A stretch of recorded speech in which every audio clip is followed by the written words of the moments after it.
Welcome to the Dirty Side of Leadership podcast with Ron and Kristin, where leadership meets entertainment. This podcast features stories with names and certain aspects that have been changed to keep submissions private. Enjoy the show. Welcome back to another episode of the Dirty Side of Leadership podcast, where leadership meets entertainment. Today, we are diving into a term that's thrown around a lot in the corporate world, scrappy. And what does that really mean to be scrappy in the workplace? I mean, growing up, I don't know about you, Ron, but I thought a scrappy person was a lean, muscular street fighter.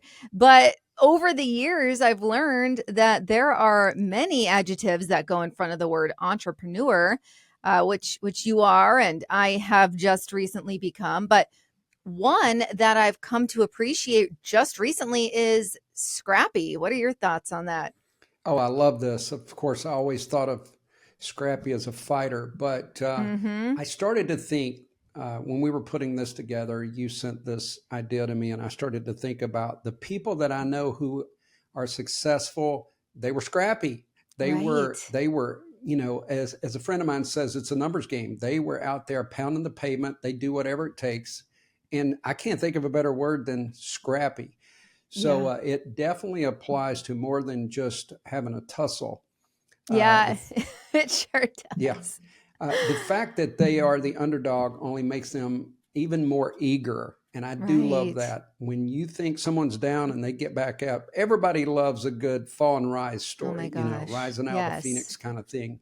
Yes. And I just love those kind of people. I do too. And, you know, Rudy, you think about that movie, and that's based on a true story. There's just so many like that people are always rooting for the underdog. And, you know, in the business world, if someone is calling you scrappy, it's kind of a nice way of saying that you don't really have the experience or resources that you need to accomplish your goal, but you're going to push through it and make it happen anyway. And I'm curious, would you consider yourself scrappy, Ron? I'm going to be honest here. I feel like I'm growing into being scrappy. When I started this entrepreneur world, I was used to giving orders and maybe taking orders.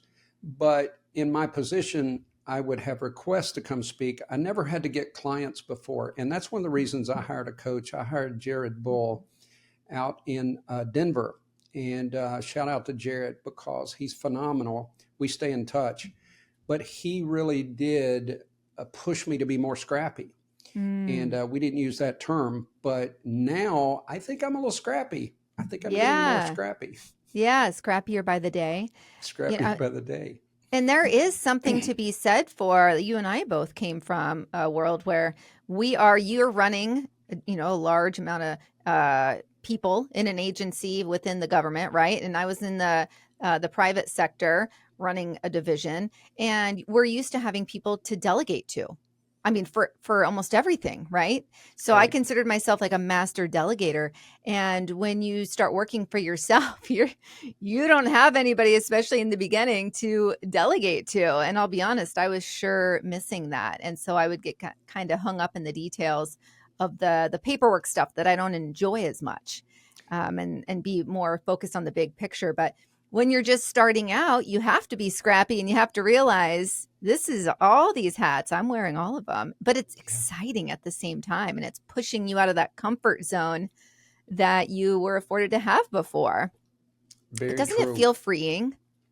No, it does. It really does. But you're exactly right. It does push you out of the comfort zone. Or if you're serious about it, you got to get out of the comfort zone. I know some people who start this entrepreneur road and realize that they're going to have to be scrappy, and they go right back, and they don't want nothing to do with it. That's why, you know, almost 90% of all businesses fail the first year. And I think a lot of that's, of course, some of it's ideas and maybe putting the wrong people in the wrong place, but a lot of it's because they weren't scrappy enough. They tried to follow this mold thinking that it's just going to work, that there's some magic potion, and there's not. You got to be scrappy.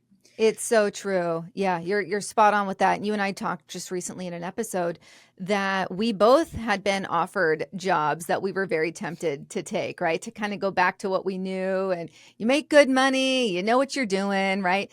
And it was very tempting. And I even mentioned I lost a few nights of sleep considering it. But then I had to come back to reality and think how great everything is being an entrepreneur, and the freedom and just the it's exciting. You get to wake up with that fire in your belly each morning. That's And right. yeah. And Kristin, a lot of people, the fire in their belly is misplaced with just money.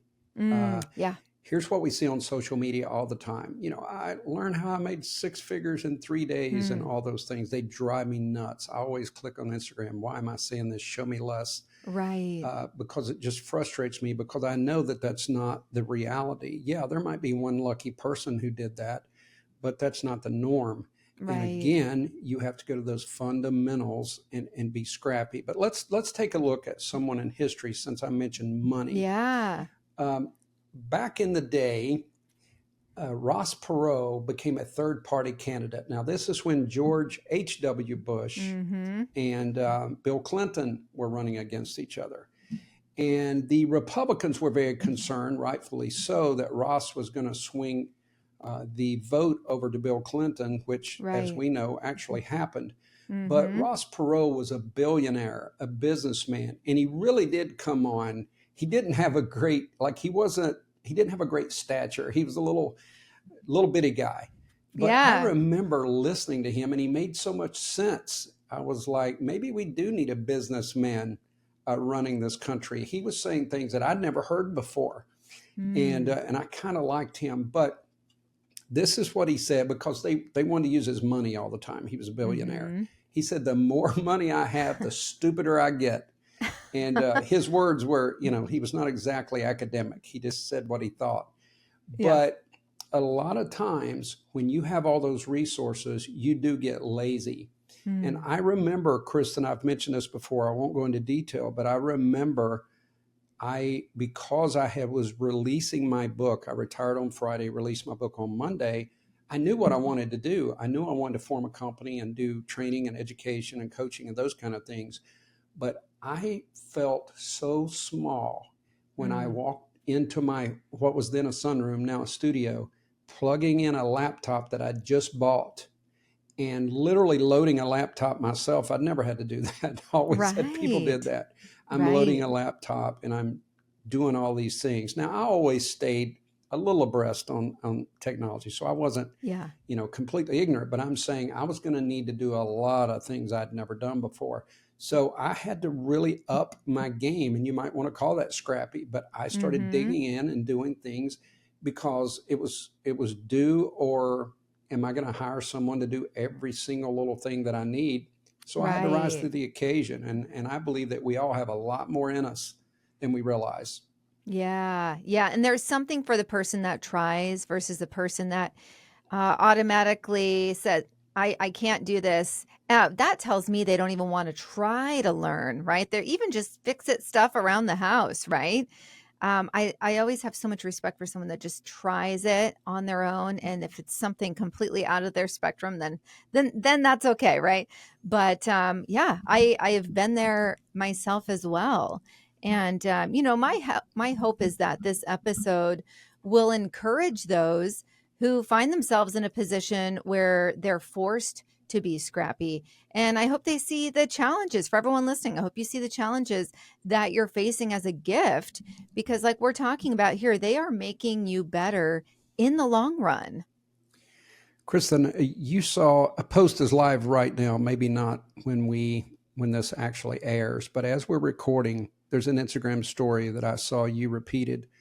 I met a girl yesterday in Starbucks and basically just asked her to watch my stuff while I went to the restroom.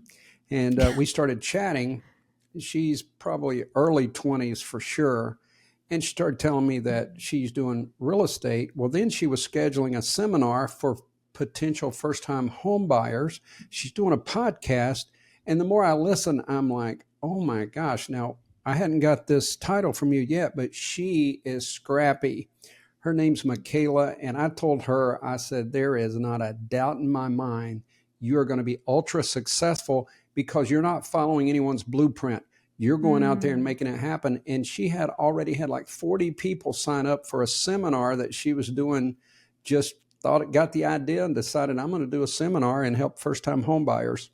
Good for I her. That's love that kind of incredible. stuff. I love it. Yes. Yes. So yeah, she and I are going to collab a little more. But, and by the way, who takes the initiative? I just told her about our podcast. Who takes the initiative to literally do a post on mine and your behalf and post it and tag me? That was very sweet. Very Yeah. sweet, Yeah. but also you can tell she's a go-getter because a Right. lot of people don't even think to help Right. promote someone else. Yeah, exactly. And that's something I love that you bring that up because, there's a lot of competition out there and it's easy for us. I know I'm guilty of it sometimes. Someone that does something similar to what I do on social, you look and you think, oh, they have more likes on this or they have more followers. And it's easy to not want to wish them success because you Right. so badly want to be successful, right? But I actually force myself, even though I'm might be slightly envious of certain successes, I force myself to cheerlead for them. And I feel so much better about it. And so anytime I see any of my competitions posts, I like their post. I'm always propping them up, right? And it's genuine, but there is that, I want to be successful also. So I think that it's great that we do lift each other up. And I think by doing that, we will ultimately be so much better off in the long run. And yeah, Kristin, go I ahead. so appreciate you being vulnerable on that because I've had some of those feelings. There's a saying, it's so funny. You and I talked about the way we frame things. I read an article once that fake it till you make it is destructive. I read another article where it said, fake it till you make it. That's how you manifest. That's how you become successful. Right. So it's on how you frame things. But this Yeah. is one area that I think you do fake it until you make it. And that is, I felt the same thing. I know who some of my competitors are as far as going out and getting business, especially some of the government business. And I remember having that feeling like I should like this and try to help this person. But then I thought, it's kind of my competitor. My whole life I've been competitive. So, Yeah. but I did what you did. I've been taking the high Yeah. road, and there's one person, I like all their stuff. They like nothing. And I've even checked to see if they follow me because they know me really well, but they don't like Right. anything. And that's fine. It Yeah. is fine now. At first, it kind of rubbed me the wrong way. Right. I just keep taking the high road. And Kristin, Yeah. as you know, I just signed 2 extended contracts. Like, things just keep getting better and stronger Right. because I'm getting more scrappy and because I've been consistent. Yes, exactly. Another thing I wanted to say is being scrappy forces us to minimize waste. For example, this is such a cool story. A former Chick-fil-A president, Jimmy Collins, noticed a member of his team throwing away a paperclip, and he would reprimand them if they did that. And it wasn't so much about the paperclip as it was about the mindset. He wanted his team to understand that you don't treat things you could use again as disposable. Scrappy people don't waste things. And this made me think when I read this, we had a closet. I'm sure you did too at the bank, like a supply closet. Oh, yeah. You could go in, get your pens, get all that. Well, that's the other thing is I plug in my laptop and I start looking. I got no printer paper. I've got no pens, and, none of that stuff. And I was thinking, man, why didn't I steal some of that before I left? Only kidding, folks. So I have to go to Staples, and I walk up and I look, and it's like $14 for a ream of paper. Right? And I'm like, what? Are you kidding me? So yeah, things take on a whole different meaning when you Right. are becoming an entrepreneur. And if you're scrappy, you are going to learn to use things twice. And guess what? There is nothing wrong. I don't care if you become a multimillionaire. We don't ever need to have a waste mentality. We need to conserve. We need to recycle things that we can. Like, I've got folders I've already used. I just mark through it and put a new name on it. Yeah. Or put a sticker over it. What's the big deal? I know. I'm struggling with that myself because I do like things like clean, pristine, like especially when I'm getting organized. But I am finding when I go to place that order, especially homeschooling, I'm like, this is expensive. These binders don't cost $1 anymore. I mean, Yeah, seriously. right. So yeah, that is completely different. I remember when the bank cut me off of my Uniballs, I was so mad. That was my favorite pen. And because Uniballs were expensive. That's my favorite pen. Oh my gosh, right? There's something to it. So I remember when I got cut off, and so then I ended up just buying my own because I have like that level of respect for the Uniball. But And then when you're completely on your own, and then you're like, oh, wow, I see why they cut me off. Those are pretty spendy. But I have a funny story about when someone asked me to watch their stuff to go to the bathroom, though. And I've been waiting to tell it since you asked that gal to watch your stuff. Tell it all, Kristin. Tell it all. So when I was a bank teller, part of the time I was a bank teller in one of those grocery store branches. I don't know if you have those out there. Yeah, I've seen them. Yes. Those are actually like, I've worked in traditional, I've worked in the Empire State Building branch, like I've worked in all sorts of, but the most fun I ever had was when my bank was in the grocery store. You get a people watch like crazy. It's like you have all these other coworkers, even though they're grocery store employees. So anyhow, this guy, and of course we were by the bathroom too in this one branch we were in.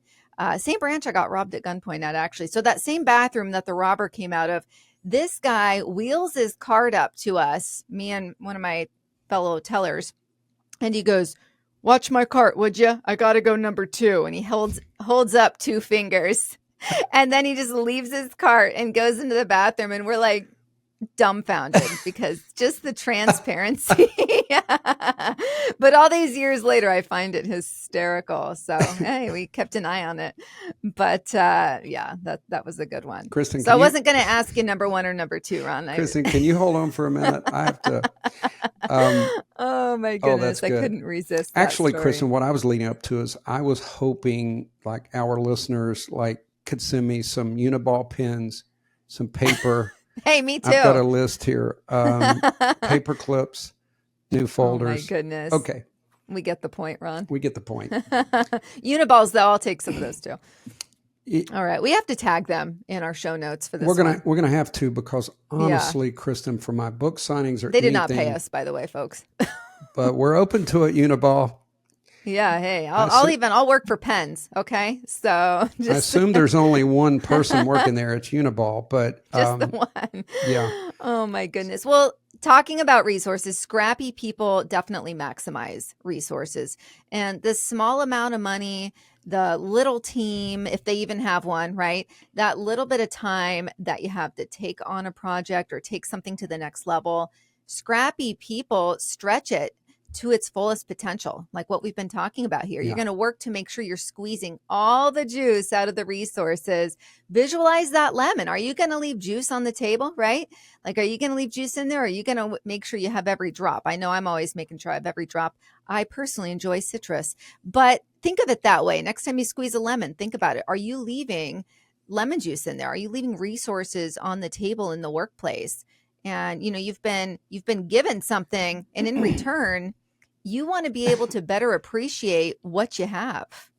No, it's very true. You know, when I worked for the government, there's a code of conduct that says be good stewards of government resources.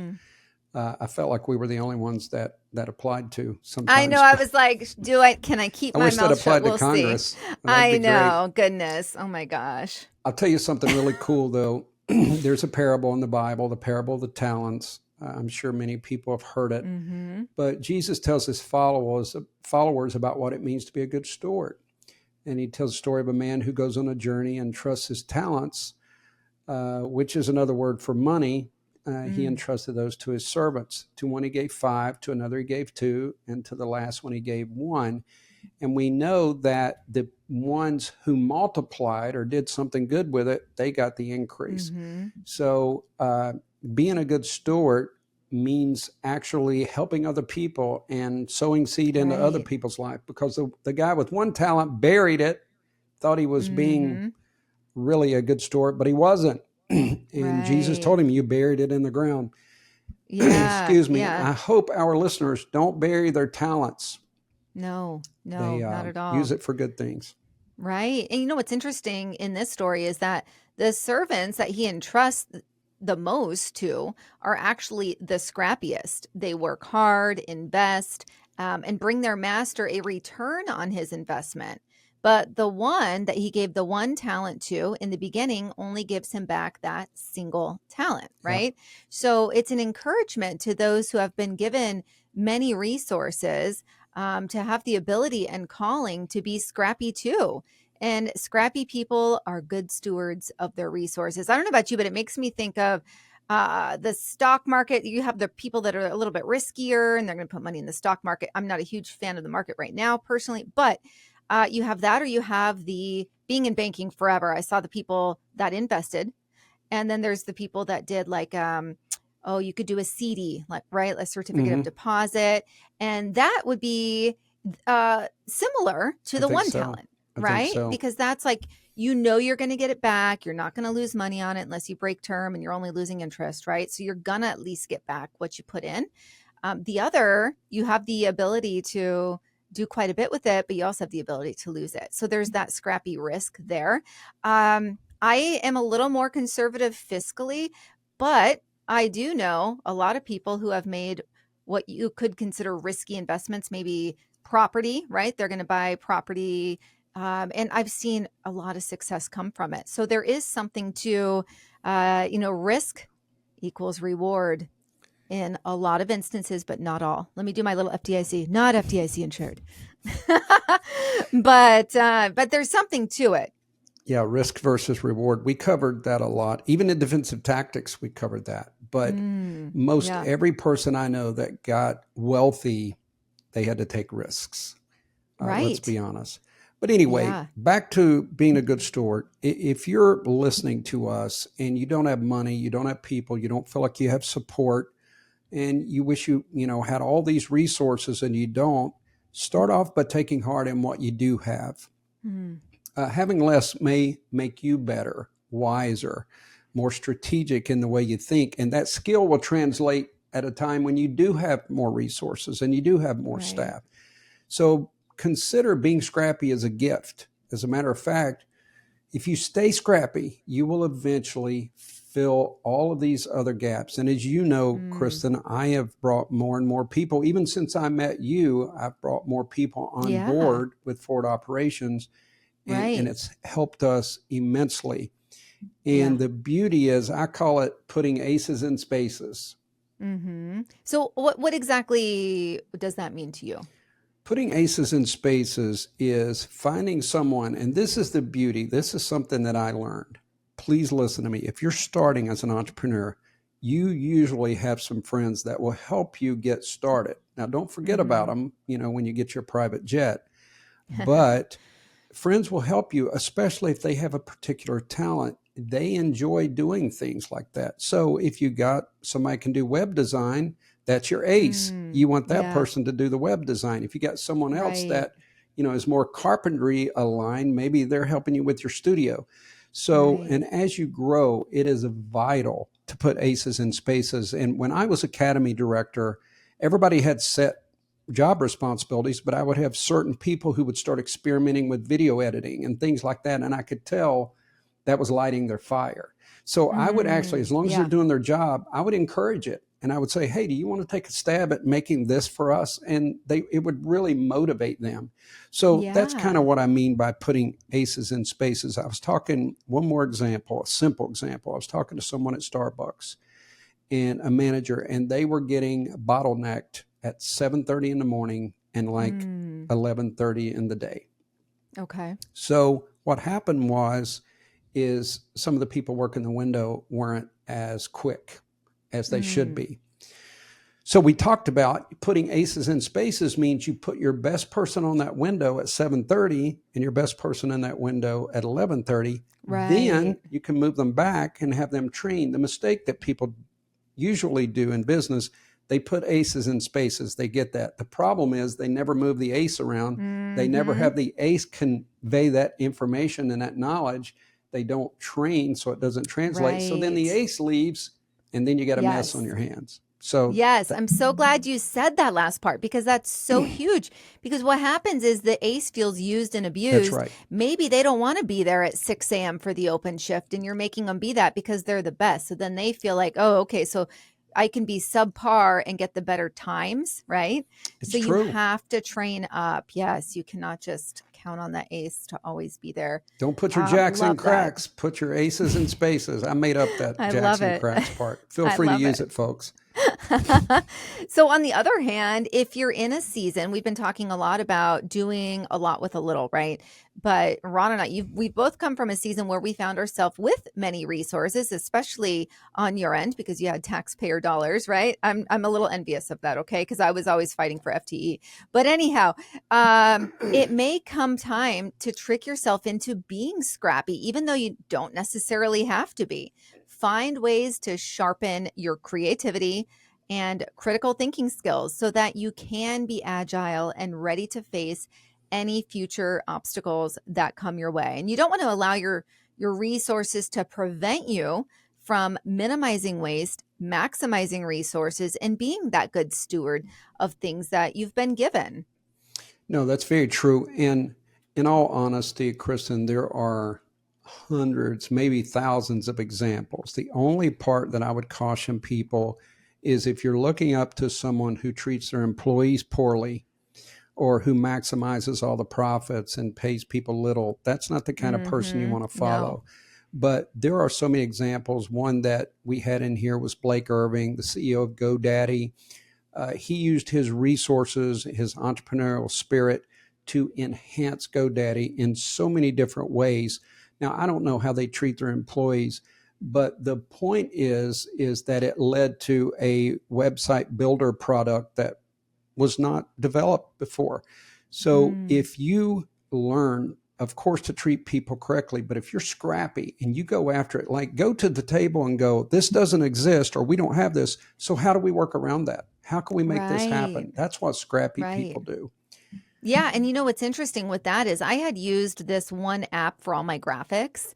And then within the last few years, I noticed that GoDaddy had purchased the rights to that app. So I now it's the same app and it's enhanced, but it is owned by GoDaddy. And so I've been able to personally see how they've changed and grown, right? To offer more products. Because initially I only knew them as where you go and buy your website domain. So I did not know that they had all these other things to offer, but you're starting to see that more and more now. So I see Blake being scrappy, and Blake and others like him show that committing to a result at all costs is crucial. And being scrappy means doing whatever it takes to get that result, not just checking off a list of tasks. But back to your point, Ron, when I say means doing whatever it takes at all costs, that doesn't mean to treat people poorly and to be unfair, but it's within parameters, right? So make sure you don't go into that one too deep. It's within parameters. We still need to be fair and honest and respectful.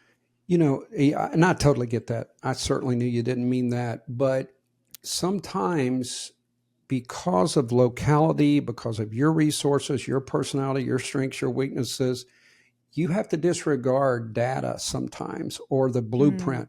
Kristin, without being redundant, we wanted to come in and disrupt the podcast form. And that's why we say where leadership meets entertainment. We want to entertain you, and hopefully we all learn together at the same time, and no one was doing that. So sometimes, and I mentioned Michaela at Starbucks, she was doing different than other real estate people. Sometimes you got to forge your own path and ignore the status quo and get creative, push yourself, get creative, get out there and be scrappy. Right. And I think a perfect example of that is a lot of businesses, including the banks I worked for, a couple of them, they use a scheduling tool. And you were expected, even though you were the manager, you knew your traffic, you knew your customers, you knew your strengths, right?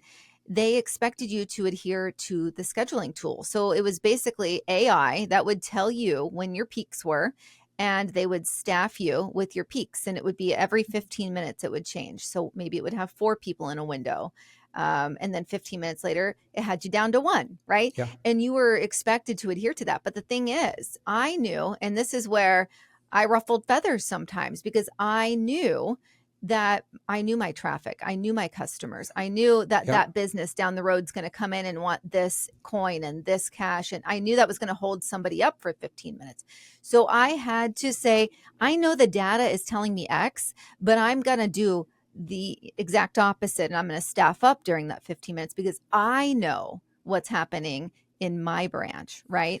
And so that's where you do have to trust your gut with it sometimes and not just blindly follow data. That's It's right. not always That's going to right. work. And another skill that's very important, if you're scrappy, you can negotiate on a higher level. So many Right. people give in because they're not scrappy. And instead, if they would hold their ground, back in the day, the auto industry has changed, but I remember there were certain people who could go and negotiate a car to buy a car, and they would be as strong-willed as the salespeople. And I've even seen, I had one guy, he would leave and he'd wait for them to call him. And he was just really scrappy when it came to negotiation. And I always, and I've probably said this before, but I always, if I go to get a rental car, I use these words. And please, if you're listening, if you're not driving, don't write them right now. But the 4 words, is there a chance? Or is there any chance, is the way I say it, 5 words. I do this. I'm at the car rental place. I'm not kidding, Kristin. 9 out of 10 times I get an upgrade on my rental car. So I will pay for a compact car, but I get to the counter and I go, hey, is there any chance you would upgrade me for free? Oh my gosh, I do the same thing, Ron. Yes. And in life, I have gotten so many free things that it's just astounding. And I don't mean that boastfully. I want our audience to do that. Find out, because a lot of times you have not because you ask not. You have to ask. Right. But also negotiate. There's so many people that are willing to negotiate. It just takes a little bit of the nerve to do it on your part. And you can get great things. That's so interesting, that because I literally, as you were talking, I'm like, I say it exactly like that. Is there any way you'd be able to? Yep. Is there any chance that this is available? By doing it that way and not being assumptive, you don't piss them off. Because I'll tell you what, being a bank manager for a long time, people would overdraw their accounts and then say, I need you to reverse my overdraft fees. Oh, yeah. You think that goes over well? You just screwed up and now you want me to fix it, but you're demanding it. It's not, you have to ask, would you be able to do me a favor and, at least meet me halfway? And, sometimes I'd be like, I got them all for you. Right. Like, so it's all about how you frame it. Like you're saying, it's where you want to go. Your negligence is not my crisis. Exactly. You're the one overdrafted, not me. Right. And then, but then if someone was owning it, that ownership piece, and then they were like, would you be willing to help me out, or by any chance? That's when you want to go above and beyond for them because of how they approached it. And so I think that right there is so key. I did that with a hotel room in Vegas, right? So that's excellent, Ron. I love that. That's gold right there. And, asking for favors is another scrappy tactic. And it's not about doing everything on your own, but leveraging that network. You were just talking about that, your network, to get things done more quickly. And Ron, you are like the king of getting volunteers. How do you do it? I'm glad you asked that question. One of the things is I call it, you got to have a vision, and then you got to transfer the vision. I remember one time in Virginia, I put in a food distribution center and a teen center. This is all free food. And we ran about 30 some volunteers, but I would meet with someone and I would share that vision with them and explain to them how we can help people. And there's this intrinsic reward if you kind of touch on someone's emotions and show them that this is a great thing. So they have to believe in something. And when I was starting my company, I would ask people, I'd say, look, I can't really pay you right now, but if you can help me get this, we will either, I'll bring you in later or I'll find a way to pay you later. So there was a little bit of a transactional negotiation, but I sold them. And there's a picture, I posted it on Instagram, and I'm still very proud of it. But I had 5 people here at my house working on my company, and I didn't pay them. I don't mean that to sound like I'm a cheapskate, but I explained to them, I'm building, help me build this up. Yes. And then we will get something done. So vision transfer is the biggest thing. Complimenting them, thanking them, inspiring them, leading the way. Don't be late. You don't go lay on the couch while they're working. You dive in there as well. So those are all ways to get volunteers. And I'm telling you, more people want to help you than you realize. Oh my gosh. It made me think of when I was a campaign manager. for a Washington state senator. And getting volunteers is not easy, especially when you have so many candidates out there and they all need volunteers and it's all time consuming. But the difference is like the senator I worked for instance, he was right there working with us. We everything we were doing together. And people became excited to show up and volunteer because it was like a family. We were a team, right? You're part of something bigger than yourself. Yep. And it was exciting and fun, right?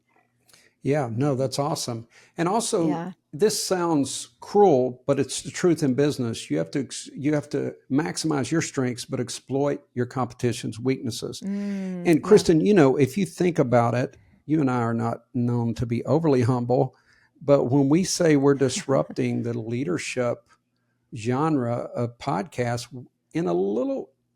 in some way, we are actually slapping our competitors a little bit. We're saying you guys are following this blueprint and we refuse to follow it. So someone could read that and go, well, who do these two think they are? But we are saying that we're thinking outside the box and you're not. So that's just a small way. But usually you have competitors. Now, if you're in large marketing, sales, those kind of things, you better know what your competitor's doing and you better not underestimate the competition. You have to keep your ear to the ground and you want to stay a step ahead. Part of that's being scrappy, finding out what they're doing, but also finding out a better way to do it. Utilize your strengths, get your aces and spaces and utilize them. Right. Preach. I mean, it's funny. I can guarantee you that we don't have any competition out there talking about having to go number 2 or their employee who had a tapeworm, right? I mean, there's definitely none of that happening. So that entertainment level, that toilet entertainment. We went from my motivational speech to poop and a tapeworm. You're welcome, folks. You're welcome. Oh my goodness. But seriously, it's pretty snoozy, the competition we have out there. So I think it's good for us to be able to boast that we did forge our own path and it's paying off clearly. So sometimes it's about working more. It's trendy to talk about work smarter, not harder. And we just did an episode on busy bragging or, what was the other term? Stressed to impress, right? Where people are, I'm so busy, I'm crazy busy. But sometimes, more is more. So, and I feel like that especially is when you are an entrepreneur and you truly are busy because you don't have anyone to delegate it to. So if you put in the hours, especially in the beginning, you're often going to come out ahead versus those who don't. And I remember when I was a banker, I had thought about going into realty and someone had met with me, my realtor actually, he wanted me to come on his team. And I was like, how about I do nights and weekends to start out with? And he's like, nope, it's all or nothing. It's all in realty. You are not going to be successful doing it part-time. So it's one of those things that, the hours you put in, especially in a position like that, or you have to put the hours in to be able to come out on top. That's great. And Kristin, if you lose your sense of urgency, you get complacent. In my leadership course, I call it Create Crisis. And I tell leaders to bring their team together and go, what if this happens? What if we lose our prize employee? Because what happens is people get caught with their hands down. But in this regard, you need to always have a sense of urgency. I brought on a new associate who already has some income from another job. And I said, you need to pretend you do not have that income. And the only way you can survive is to get clients through this coaching business. Right. And I stress that. And Kristin, I've seen this play over and over. They start to do well. They get a few contracts or they get clients. And then guess what they do? They go right back to that. Kick their feet up on the table. That's exactly right. They go back to that relaxation. And I'm going to say something on here. I was hesitant to say this, but I'm going to. It's the truth. As we sit here today, taping this episode, is taping the right word? Did I just 1980 myself? If you're playing this on an 8-track tape player, vinyl. This is just the truth. I have already made more money this year than I did last year. And September is always my big month, especially with government clients. So that hasn't even happened yet. And I'm already starting to get booked up. So I did have a little bit of a feeling like, man, I don't know how many phone calls I'm going to make, because I don't enjoy that. I don't like the rejection of it, but I've gotten scrappy. Yeah. But there is a part of me thinking, hey, I could just kind of cruise, at least for a few months. Now, I am going to take some breaks, but I can't allow my mindset to get relaxed because things are going well. I can't do it. Yes. Yeah. No, I think that's spot on what you're saying. And it is tempting. That it's tempting when you're an entrepreneur. It's tempting when you work for someone, right? And you have those resources. So it is you constantly have to take inventory of where you're at. And, when the word scrappy started being used, I feel like it's been popular for 10 years or so in the business world. But it seems like every company wanted to adopt it. It's interesting. The banks I worked for, that was just not a thing. This was actually recommended to us by a few of our listeners who talked about their companies using the term scrappy a lot. This was foreign to me. Did you ever hear it when you're working for the government? No, not at all. It always was in reference to fighting. Yeah, now, I heard it a lot with the government when you would go, I arrested someone, boy, they were scrappy.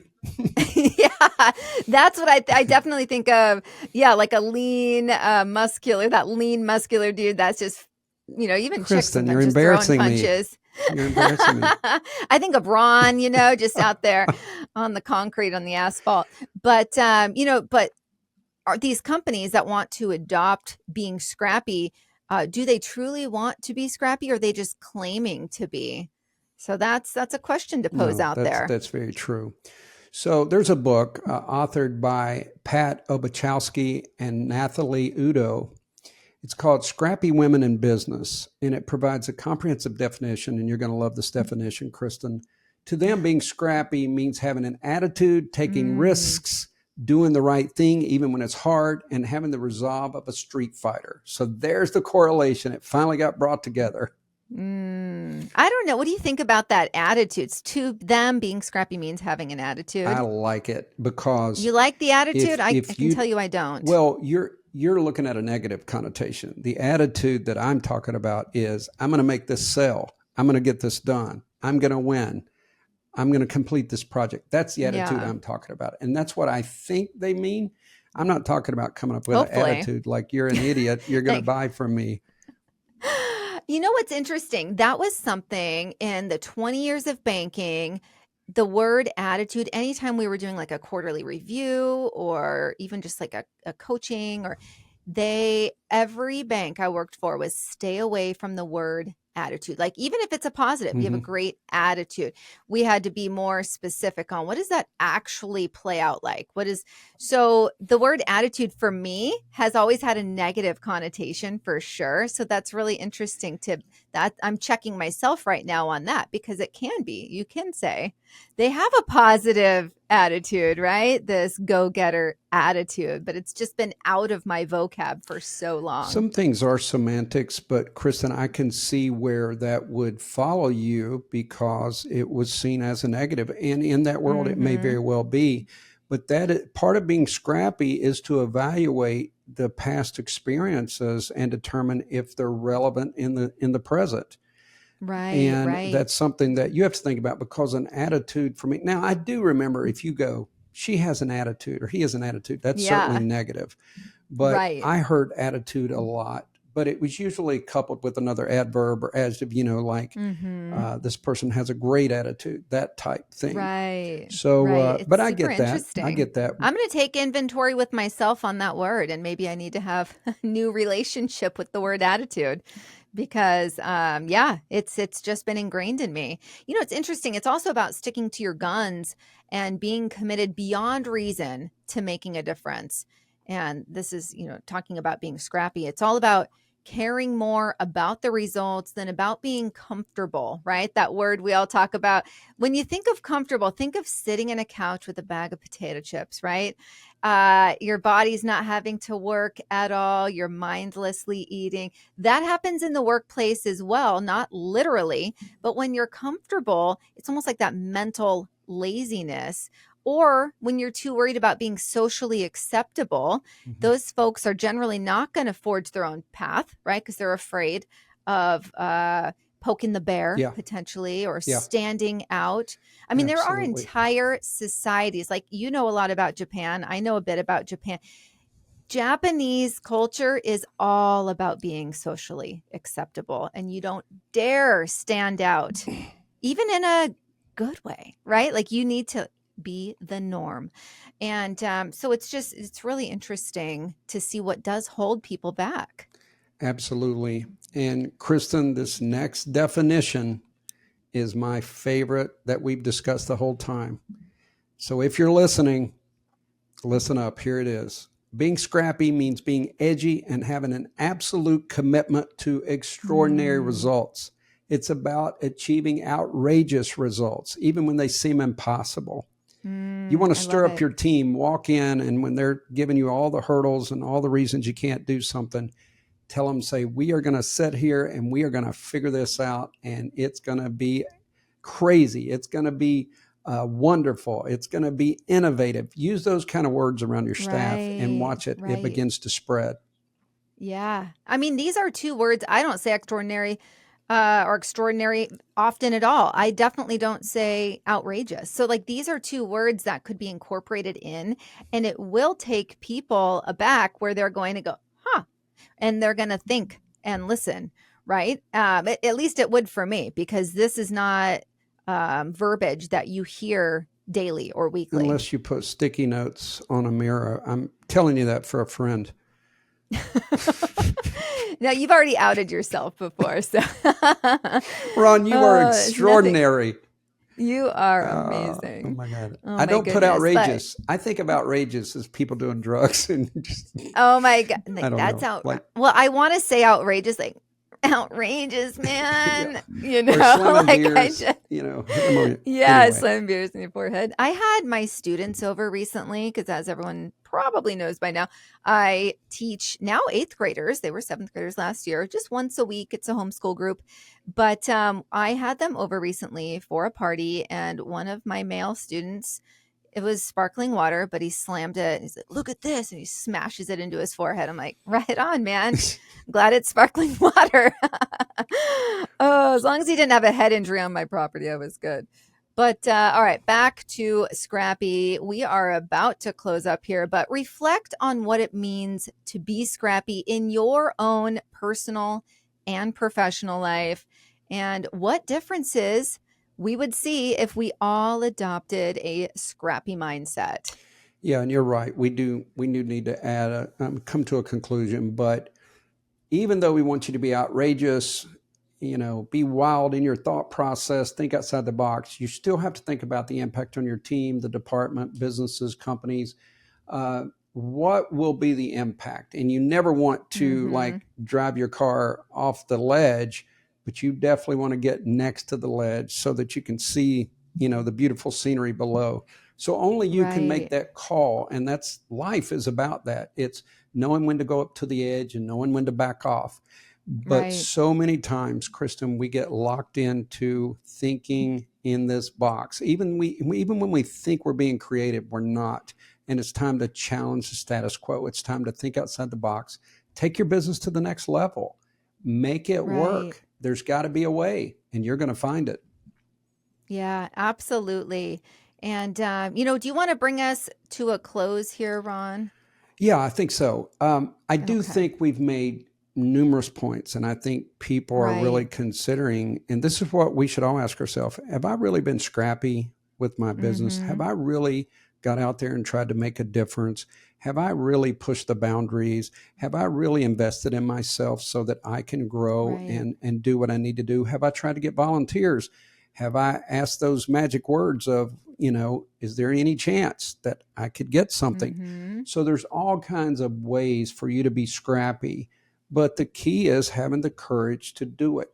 So start thinking about it, start building your courage, and get scrappy. We're going to have Hertz Rent-A-Car or Budget Rent-A-Car calling us soon, sending us hate mail. It's going to be like, I challenge you to try it the next time you rent a car. You know, honestly, I'm going to New York next week. I'm going to try to get an upgrade. So I'll let you know how this that goes. is what I want us to do. I want you to try it. Either way, Kristin, I want you to remember that, and let's have our podcast audience. Let's inform them whether it worked or not. No pressure. It'll need to be me communicating. Usually I let my husband take the lead, right? He's the one who booked it, and I let him take the lead. But with this one, I'm going to get a lot farther. So that confidence is going to take you there. Yeah, I think so. I think I can do this. All right. Yep. So I'll follow up on that one. Kristin, how can people help us with the podcast? Definitely rate us. So we recently had, I know I talked about this the last episode, but we recently did a little promotion for free Dirty Side of Leadership t-shirts, which was successful. We had about, I think, 5 or 6 people go in and rate us and then send us the receipt showing that they rated us. When you do that, it bumps us up into the next recommendation level. So it really helps us. And then also share this podcast out. We are so close to being at that level we need to be at to be able to get some, just a little more visibility. And that's so huge for us. So share us out, rate us. And if you're not subscribed, that's a given. Please do. And we just keep coming back each week. We're doing some great stuff. Yeah, absolutely. We really appreciate you guys. All right. Absolutely. Be the leader you're meant to be. We'll see you next week. The Dirty Side of Leadership podcast is brought to you by Forward Operations. If you'd like to book Ron or Kristin for speaking events, training, or executive coaching, visit forwardoperations.com. Be the leader you're meant to be.